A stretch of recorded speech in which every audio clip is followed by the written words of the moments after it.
नमस्कार, मेरा नाम है डॉक्टर पुरु धवन और आज इस वीडियो में हम बात करने वाले हैं नींद के बारे में, स्ट्रेस के बारे में, किस तरह से नींद कम आना, स्ट्रेस का रहना एक पैरालिसिस पेशेंट के लिए घातक हो सकता है। तो शुरुआत करते हैं सबसे पहले थोड़ा-सा पैरालिसिस को समझने से कि पैरालिसिस में आपके साथ हुआ क्या था? तो जब किसी को पैरालिसिस होता है तो मेजर रीज़न जो किसी पैरालिसिस का होता है वो है ब्रेन स्ट्रोक, यानी ब्रेन के अंदर किसी टाइप का नस फट गई या फिर क्लॉट आ गया, जिसकी वजह से ब्रेन का एक हिस्सा काम करना बंद कर दिया। अब ब्रेन का कौन-सा हिस्सा काम करना बंद किया उस पे डिपेंड करता है कि हमारा कौन-सा हाथ-पैर बंद होगा। अगर मेरा राइट साइड की ब्रेन में क्लॉट है तो मेरा लेफ्ट साइड बंद हो जाएगा, लेफ्ट साइड मेरा क्लॉट है तो राइट साइड मेरा बंद हो जाएगा। अब हाथ बंद होगा, पैर बंद होगा, आवाज़ बंद होगी, चेहरा टेढ़ा होगा, होगा, नहीं होगा, आवाज़ ये सब डिपेंड करता है कि किस-किस हिस्से को नुकसान हुआ है। कभी-कभी पेशेंट के इमोशंस में चेंज आ जाता है, पेशेंट बहुत गुस्से वाला हो जाता है, पेशेंट कभी बच्चे वाला बन जाता है, पर कभी पेशेंट अपने इमोशन को कंट्रोल नहीं कर पा रहा होता, हँसना चाहता है, रोना निकल जाता है, रोना चाहता है, हँसना निकल जाता है, बहुत सारी दिक्कतें हो रही होती है और ये हर पेशेंट में अलग-अलग हो रही होती है। मगर पीछे जो कारण है वो कॉमन है, ब्रेन के अंदर क्लॉट आना या ब्रेन के अंदर किसी टाइप का नुकसान होना। अब जब किसी को पैरालिसिस हो रहा है तो दिख तो हाथ-पैर का रोग रहा है कि हाथ नहीं चल रहा, पैर नहीं चल रहा, आवाज़ नहीं आ रही। बट जो समझदार पेशेंट होता है उसको पता है कि मेरे ब्रेन में जो नुकसान हुआ है उसकी वजह से ये सारी मुझको दिखती है, देखने को मिल रही है। अब एक समझदार पेशेंट क्या करता है, वो ब्रेन के ऊपर काम करना शुरू करता है और ब्रेन को ताकत देना ज़रूरी है इस केस में। ब्रेन को हमें वो हर चीज़ वो करनी है जो ब्रेन के लिए अच्छी है, जहाँ क्योंकि रिकवरी अगर ब्रेन में होगी तभी मेरे हाथ-पैर में चलने की ताकत आएगी, क्योंकि ब्रेन ने ही चलाना है, उसको ताकत देंगे तो वो काम होगा। तो इस केस के अंदर अगर पेशेंट को मान लो स्ट्रेस ज़्यादा है या फिर पेशेंट रात को सोता ही 2 घंटे, 3 घंटे है, बड़ी मुश्किल से सोता है, दिन में सोता है, रात को नहीं सोता है, तो ऐसे केसेस में सोचो कि ब्रेन कैसा काम करेगा, अच्छा या बुरा? बुरा। अगर वो बुरा काम कर रहा है तो उसको रिकवरी मिलेगी या नहीं मिलेगी? नहीं मिलेगी या फिर बहुत धीमी आएगी। तो ब्रेन को कुछ चीज़ें बिल्कुल ही नहीं पसंद। पहली चीज़ स्ट्रेस, अगर आप बहुत ज़्यादा सोचते हो, परेशान रहते हो, हाय मेरे साथ क्यों हुआ? मैंने क्या बिगाड़ा था? मेरे परिवार का ध्यान कौन रखेगा? मेरे बच्चों को कौन पालेगा? अगर ये थॉट आपके ब्रेन को पूरा दिन घेर के रखते हैं, तो ऐसे पेशेंट में डिप्रेशन बन जाता है और पेशेंट को यहाँ से रिकवर करवाना बड़ा मुश्किल हो जाता है। उसे पहले काउंसलिंग करनी पड़ती है। पेशेंट को दिखाना पड़ता है, अरे ये वाला पेशेंट देखो ये ठीक हो गया, ये वाला पेशेंट देखो ये वाला ठीक हो गया और इसी वजह से हम बाकी पेशेंट्स की जो टेस्टिमोनियल्स होते हैं वो डालते रहते हैं जिससे आप अपने आप को इंस्पायर कर पाओ, मोटिवेट कर पाओ। तो आपने अपने ब्रेन में से ये सारी चीज़ें निकाल कर ये सोचना है कि आज से जो हो गया, जो बीत गया, आज से मुझे अपने शरीर को खड़ा करना है, मुझे दोबारा इसको चलाना है। तो भगवान से प्रे करो, अपनी क्षमताओं को बढ़ाओ, सोचने की क्षमता को बढ़ाओ, अपने आप को पॉजिटिव रास्ते पे लेके जाओ। जिस दिन आपने ये सोचना शुरू कर दिया कि मेरा हाथ ये चल के रहेगा, मैं कुछ भी करूँगा बट इस हाथ को चला के रहूँगा, मैं दोबारा से काम पे जाके रहूँगा, मुझे कोई नहीं रोक सकता, कोई दुनिया की ताकत मुझे नहीं रोक सकती, भगवान मेरे साथ खड़ा है। अगर आपके माइंड में ये थॉट प्रोसेस चलना शुरू हो जाए, तो आपको हर कीमत पे हर डॉक्टर का जो हाथ लगेगा वो आपका काम कर जाएगा। क्यों? क्योंकि आप इस बात को समझो कि जब भी कोई डॉक्टर कोई मेडिसिन देता है, तो शरीर अपने आप को खुद ही रिकवर करता है। मेडिसिन सपोर्ट के लिए होती है। अंदर बदलाव किसमें हो रहे हैं? शरीर में। अगर शरीर में वो शक्तियाँ हैं, ताकत है, वो महसूस कर पा रहा है, तो उसमें आराम आना शुरू हो जाएगा। पेशेंट को अब और क्या चाहिए? स्ट्रेस खत्म करना है, उसके बाद उसे चाहिए अच्छी सी नींद, क्योंकि जब हम सोते हैं तो हमारी बॉडी में रिपेयर का काम ज़्यादा होता है। जैसे आप मान लो कि खेल कर आते थे या फिर आप शॉपिंग कर कर आते थे या ट्रैवलिंग कर कर आए, बहुत थक गए, कमर में दर्द, टांगों में दर्द, आप 1 घंटा सो जाते थे, एकदम फ्रेश उठते थे कि यार मज़ा आ गया, बड़ा अच्छा लग रहा है, मेरे शरीर को हल्का लग रहा है, फिर दोबारा से काम पर। तो ये जो नींद है ना, ये नींद ना वो टाइम है जहाँ पर शरीर में रिकवरी होती है। अब ब्रेन भी तो शरीर का हिस्सा है, तो अगर आप नींद अच्छी ले रहे हो तो ब्रेन को अच्छा टाइम मिल रहा है रिकवर करने के लिए। तो रात की जो नींद है वो स्पेशली बहुत अच्छी होती है। तो हमने क्या करना है, हमने रात को अपने 8 घंटे की नींद पक्की करनी। अगर नींद बार-बार टूट रही है तो उसका हमें इलाज करना है। अगर हमें स्ट्रेस है तो हमें स्ट्रेस निकालना है, क्योंकि स्ट्रेस सबसे बड़ा शत्रु होता है आपके नींद का।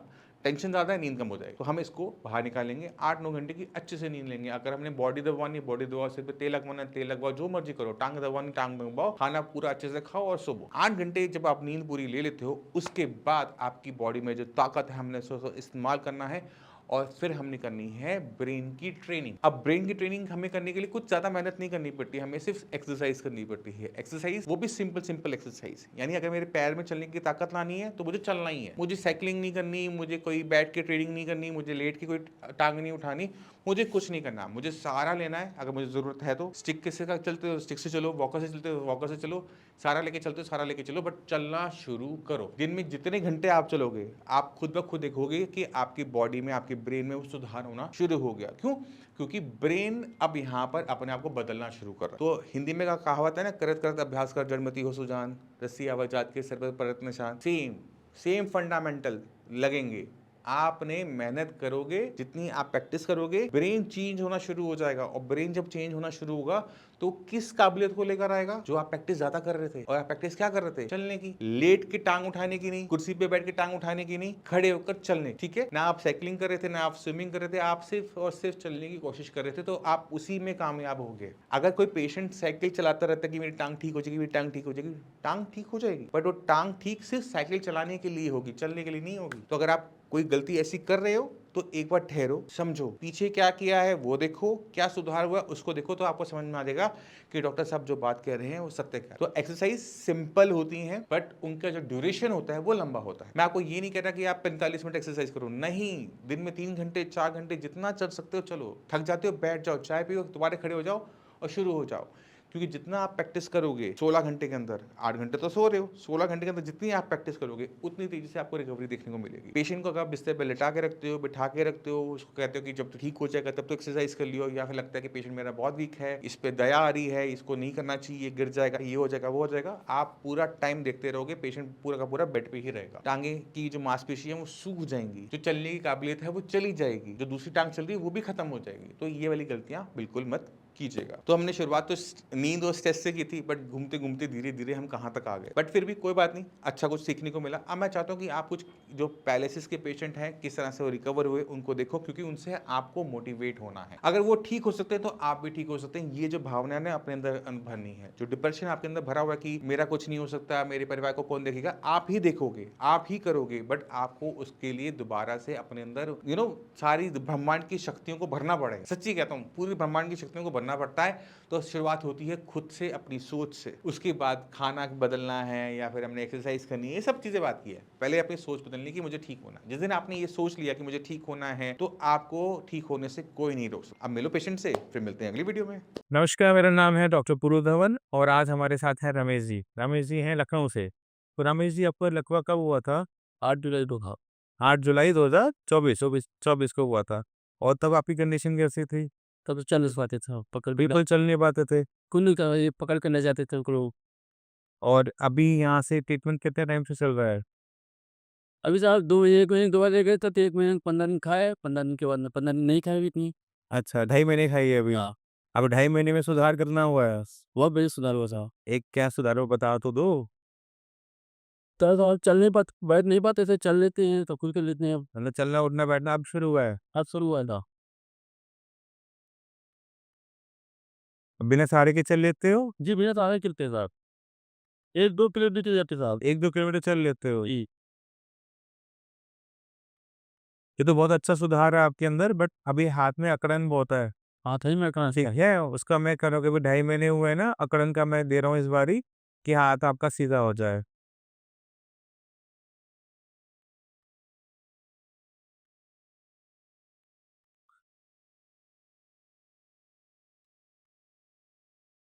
कि जो बाकी हमारे मरीज़ होते हैं लकवे के, जो निराश हो जाते हैं, तो कभी आपको लगा कि आप निराश हो गए?